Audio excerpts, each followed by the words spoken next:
Hello friends, मैं प्रीति सोनी छत्तीसगढ़ से। जैसे कल्कि जी के बारे में बताया गया है कि उनका जन्म संभल ग्राम में होगा। तो संभल क्या है? संभल का मतलब है जहाँ शांति हो, थोड़ी दिव्यता हो, वहाँ पर होगा जन्म। जैसे उसमें बताया गया है कि मुरादाबाद के पास संभल ग्राम में होगा।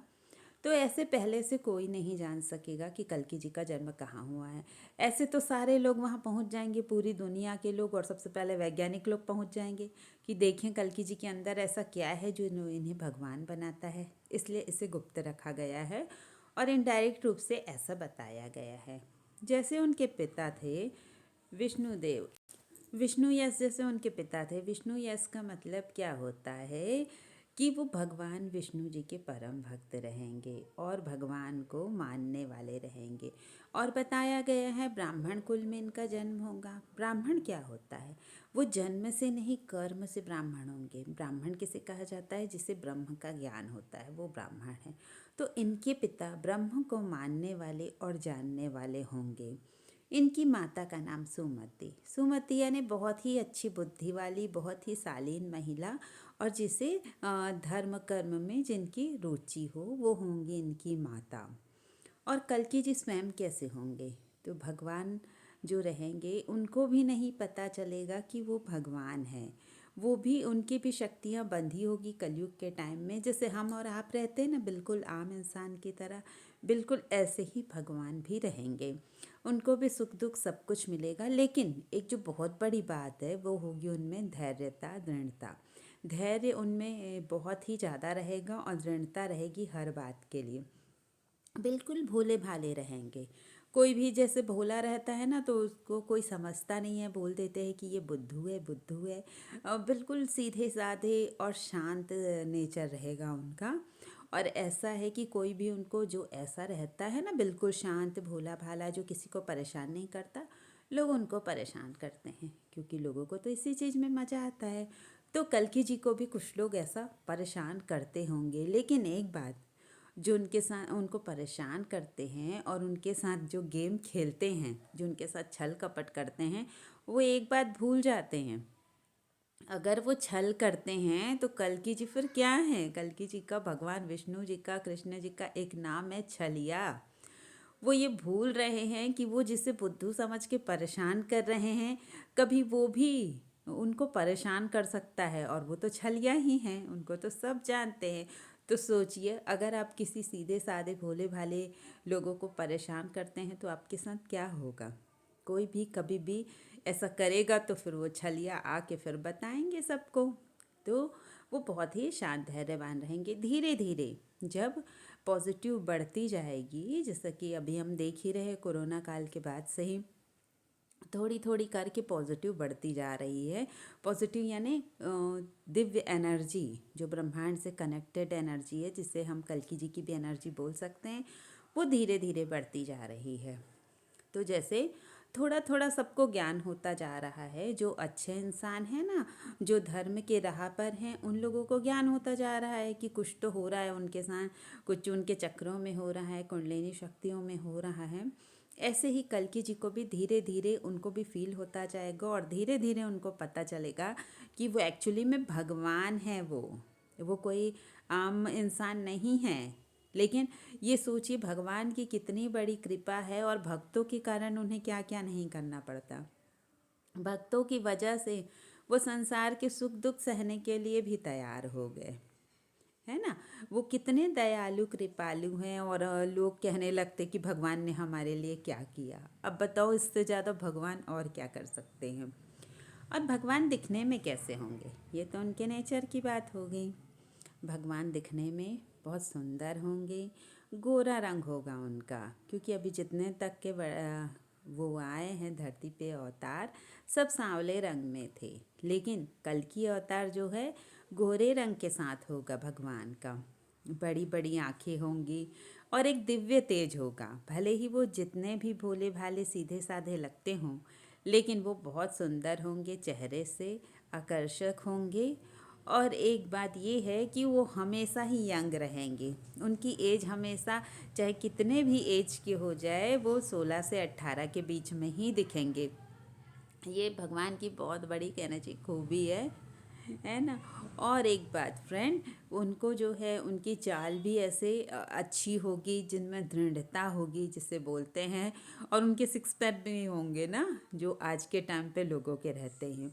और वैसे भी हमने देखा है कि जो कल्कि जी आ रहे हैं वो पूरे 64 कलाओं के साथ आ रहे हैं, तो उनकी 64 कलाओं में से एक कला ये भी रहेगी ना कि वो दिव्य रहेंगे, और बहुत ही बोल सकते हैं आपकी हैंडसम स्मार्ट रहेंगे। ये भी क्वालिटी रहेगी कल्कि जी में।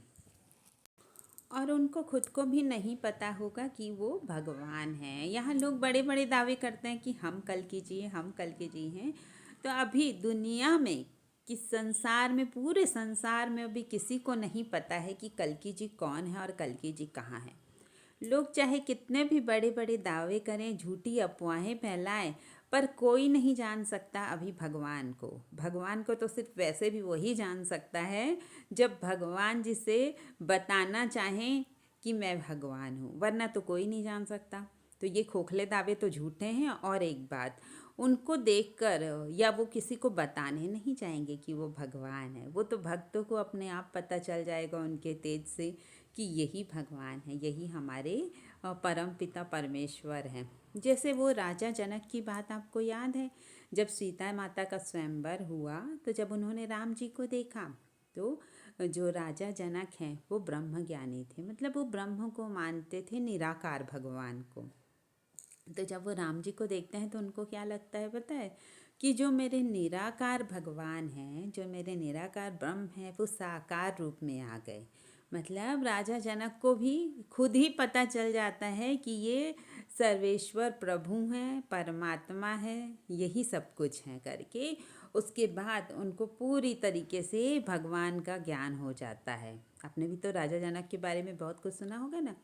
तो जिस तरीके से जनक जी को लगा, क्योंकि वो तो बहुत बड़े भक्त थे ना, भले ही वो निराकार की साधना करते थे, लेकिन थे तो वो बहुत बड़े भक्त, आत्मज्ञानी, ब्रह्मज्ञानी।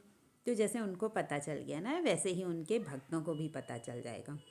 और कल्कि जी के जन्म का उद्देश्य तो आप लोगों को पता है कि जो ये अत्याचार हो रहे हैं, जो कलयुग में ये बुराई फैली हुई है, उसको मिटाकर सतयुग की शुरुआत करना। जो इतना छल कपट झूठ बढ़ गया है, वो सबको मिटाकर सत्य की स्थापना करना।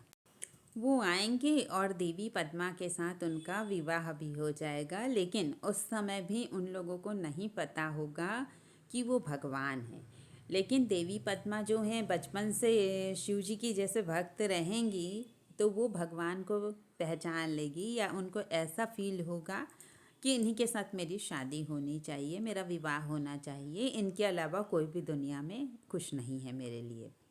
फिर जब उनका विवाह हो जाएगा, तब फिर दोनों को ज्ञान होगा, माता को भी और प्रभु को भी, कि वो कौन है और यहाँ पर क्या करने के लिए आए हुए हैं धरती में।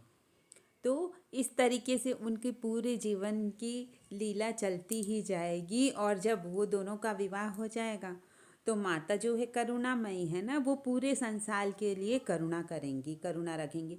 एक बात और, माता भले करुणामयी है, लेकिन कल्कि जी न्यायाधीश है, ये किसी को नहीं भूलना चाहिए। वो न्याय करेंगे। आप ही देख रहे हैं कि अत्याचार तो कितने बढ़ चुके हैं, लोग कैसे अत्याचार करते जा रहे हैं। तो भगवान जरूर उन सब का न्याय करेंगे, क्योंकि जो भोले भाले लोग हैं उनको तो विश्वास है ना कि भगवान आएंगे उनको बचाने के लिए।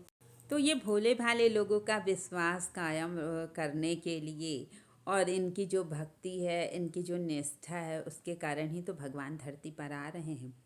अब वो उनको बचाएंगे और उनके साथ बुरा करने वालों को प्रभु दंड देंगे। अब लोग कहेंगे कि मेरी क्या गलती, मैंने क्या किया, मैंने तो भगवान का कुछ नहीं बिगाड़ा। तो आपने भगवान का कुछ नहीं बिगाड़ा, ये सही है, लेकिन आपने उनके भक्तों का तो बिगाड़ा ना, उनको परेशान किया ना।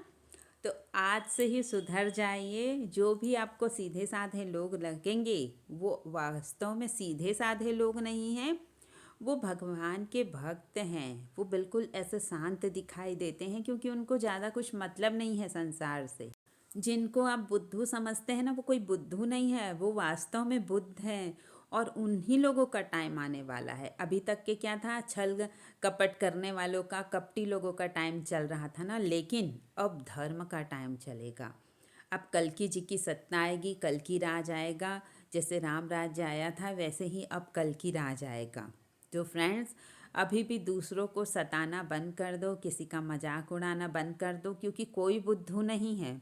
और जो आपके साथ मान लो कि आपको लग रहा है कि इसने मेरे साथ गलत किया, फिर हम कैसे इसको गलत करना बंद कर दें, तो वो आपके साथ गलत किया ना, बाकी का भगवान देख लेंगे। आपको कोई भी घबराने की ज़रूरत नहीं है, आपको कुछ भी करने की ज़रूरत नहीं है। तो सब कुछ अपना छोड़कर भगवान के चरणों में मन को लगाइए और बोलिए जय कल्की जी। अगर मेरा ये वीडियो आपको अच्छा लगे तो प्लीज़ लाइक कमेंट शेयर ज़रूर करिएगा। Thank you friends.